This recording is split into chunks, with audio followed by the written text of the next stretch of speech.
Prêt à poser un regard sur l'énagramme?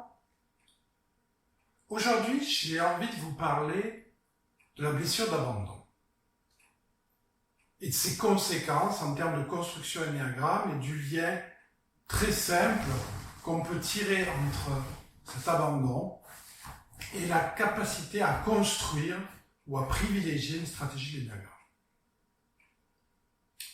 De quoi s'agit-il? Prenons un enfant qui, pour des raisons diverses et variées, va subir ou va subjectivement subir, parce que à un moment donné, si on revoyait la scène, on se dirait qu'il n'y a peut-être pas de raison de considérer que c'est un abandon, mais dans sa subjectivité, l'enfant le vit comme ça, donc la blessure est là, et déculpabilisons tout de suite les parents ou l'environnement. C'est une façon qui a été choisie d'interpréter les événements, qui a conduit à le vivre comme un abandon. Donc cet enfant subit un abandon. Alors l'abandon, ça peut être... le premier abandon, c'est ce qu'on appelle un sevrage précoce. Alors un sevrage précoce, c'est-à-dire qu'à un moment donné, il y a rupture, alors que l'enfant n'est pas prêt à cette rupture-là. Donc ça peut être effectivement les seins maternels, mais ça peut être aussi le petit frère ou la petite sœur qui arrive, qui fait que j'ai plus toute l'attention. Ça peut être un déménagement et je perds tous mes copains. Ça peut être, mais en tout cas, voilà, j'étais pas prêt à ça et ça arrive. À un moment, c'est comme si il y avait la corne d'abondance et d'un coup, sans crier gare, poum, le robinet il est fermé. Et face à cette corne d'abondance qui ne produit plus, sans préavis, c'est là que l'abandon se fabrique. Ma foi, qu'est-ce que je peux faire?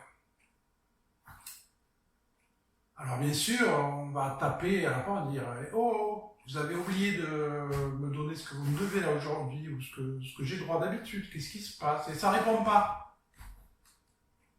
Et là, il y a deux attitudes possibles.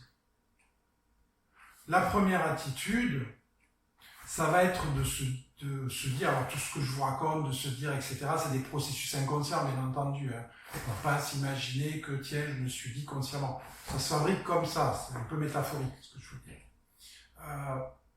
La première, c'est de se dire, mais qu'est-ce qui leur prend?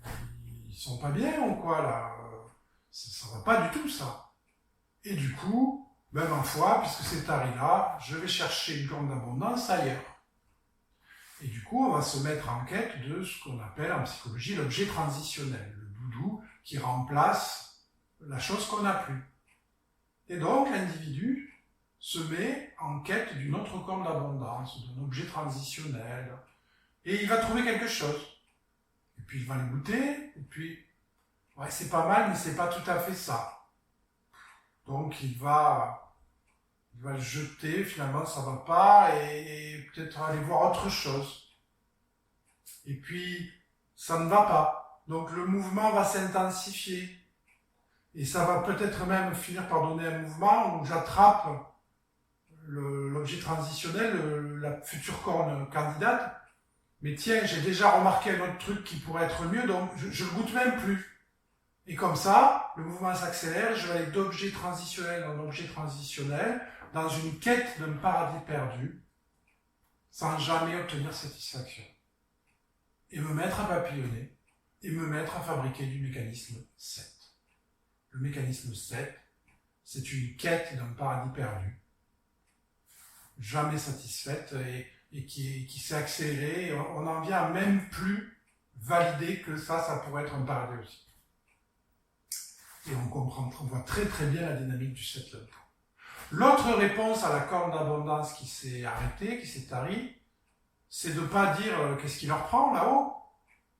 C'est de se dire s'ils ont fermé le robinet, c'est parce qu'ils se sont rendus compte qu'ils m'avaient donné à tort jusque-là. Parce qu'il faut bien fabriquer une explication. Si c'est pas que c'est eux qui ont tort, c'est que c'est moi qui ai tort. Donc à un moment donné, c'est que je ne le méritais pas. Ils ont découvert un truc à l'intérieur de moi qui justifiait que, voilà, c'était pas bon, j'étais mauvais, ça allait pas. Et là, l'enfant, il fabrique, il y a quelque chose de mauvais en moi. Ou il y a quelque chose qui, si c'était là, aurait fait qu'ils n'auraient pas arrêté de me donner, mais ce n'est pas là, donc ils arrêtent. Mais je ne sais pas ce que c'est, ce quelque chose. Mais il manque quelque chose. Et je vais fabriquer un rapport au manque. Un fantasme d'incomplétude. Qu'il y a quelque chose qui ne va pas. Qu'il y a quelque chose qui me manque. Et d'ailleurs, je vais me mettre à avoir envie de ce que les autres ont et que je n'ai pas. Et on fabrique. On a planté la graine pour fabriquer la mécanique 4.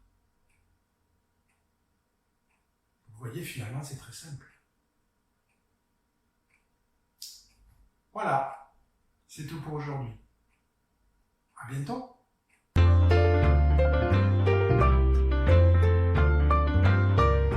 Retrouvez chaque semaine le Club de l'Ennéagramme sur notre site ennéagrammenvolutif.com.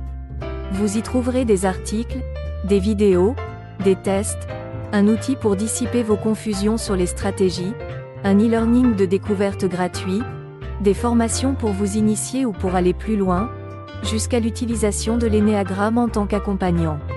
Retrouvez-le aussi en vous abonnant sur nos pages de réseaux sociaux.